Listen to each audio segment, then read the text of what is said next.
আচ্ছা, তোমার কি এই সাজগোজ ছাড়া আর কিছু আসে না? দেখো, তুমি এসব নিয়ে কথা বলবে না।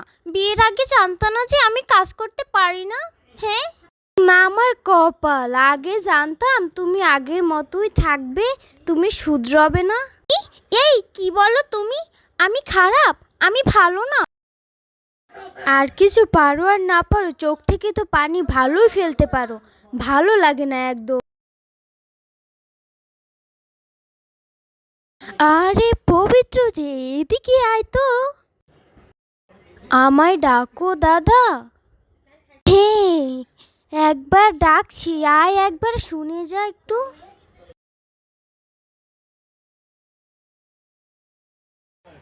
বলুন দাদা, কি বলবেন? আমার সময় নেই বেশি। কেন, কোথাও যাবি নাকি? জৈব সার রেখে এসেছি, জমিতে দিব যে। এত কষ্ট না করে আমার থেকে সার বীজ নে, দেখবি খুব ভালো ফল পাবি। আমার লাগবে না দাদা, তুমি যাদের কাছে বিক্রি করো তাদের কাছেই করো। আমি আমার জমিতে বীজ দিতে পারবো না। তুই শুধরাবি নে, তোর ছোট ভাই খুব সুন্দর করে আমার কথা শুনে খুব ভালো ফলন পেয়েছে।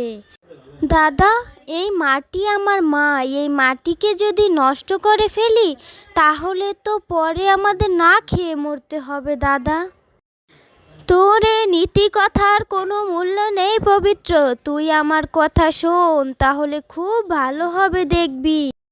আচ্ছা ঠিক আছে দাদা, আজকে চলি, আমার দেরি হয়ে যাচ্ছে।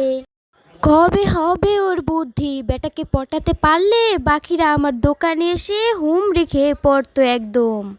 আর কোনো চিন্তাই ছিল না আমার। বেশ বেশ, আপনার জমিতে ভালো ফলন হয়েছে, এখন কি করে কি বলা যায় বলুন? আমার কিছু বলার নেই, আপনি বলুন কিভাবে। নিন আপনার অ্যাডভান্স। আমার লোক এসে জমি থেকে তরমুজ নিয়ে যাবে, আর আমি এসে বাকি টাকা দিয়ে যাব আপনাকে, কেমন?